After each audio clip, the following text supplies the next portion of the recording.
Les éditions Télème présentent un enregistrement intégral de Le voyage interdit de Anne-Isabelle Tollet, lu par l'autrice. À la jeunesse iranienne.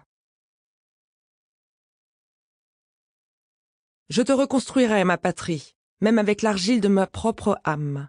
Je te bâtirai des colonnes, même avec mes propres ossements. Grâce à ta jeune génération, on s'amusera à nouveau. Nous ne cessons de pleurer, tellement tu nous manques. Même si je meurs à 100 ans, je resterai debout dans ma tombe, afin de faire disparaître le mal avec mon grognement. Je suis vieille, mais je peux rajeunir pour vivre une nouvelle vie aux côtés de mes enfants. Simin Bebarhani, amicalement surnommée la lionne de l'Iran, je te reconstruirai, ma patrie. Avant-propos. En septembre 2023, quelques semaines avant mon départ pour l'Iran, je rencontre pour la première fois lors d'un cocktail une éditrice franco-iranienne. Lorsqu'elle comprend que je suis journaliste et que je suis sur le point de me rendre en Iran, elle me dit « J'aurais préféré ne jamais vous rencontrer, car maintenant, je vais me faire du souci pour vous. » Le récit respecte bien sûr scrupuleusement l'anonymat de tous les protagonistes et tous les noms ont été changés.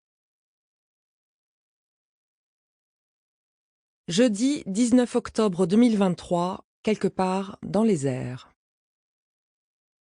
Me voilà à bord du vol Paris-Tel Aviv de la compagnie israélienne El Al. Je suis journaliste de télévision et la seule goy dans cet avion qui nous mène tout droit vers un pays soumis depuis une semaine au feu incessant des roquettes. En quelques jours seulement, 370 000 Israéliens ont fui l'État hébreu sans certitude de retour. Je demande à ma voisine ce qui l'amène en cette terre incertaine. Esther me répond qu'elle est originaire du kibboutz de Kfar Aza, situé à moins de 2 kilomètres de la bande de Gaza.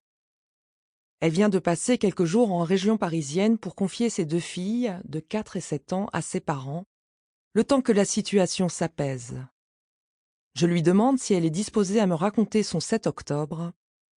Ses yeux creusés et hagards se sont fixés avec une expression sauvage. C'était un samedi, un jour de fête, le dernier jour de Soukhot, fête juive des cabanes. Mon mari et moi, nous n'aurions jamais imaginé devoir nous réfugier dans notre abri, avec comme seule arme un couteau de cuisine et un marteau. Quand les terroristes sont arrivés, mon chien aboyait très fort. Ils l'ont tué, puis ils ont mitraillé la façade. Ensuite, ils ont tenté d'entrer dans notre marmade.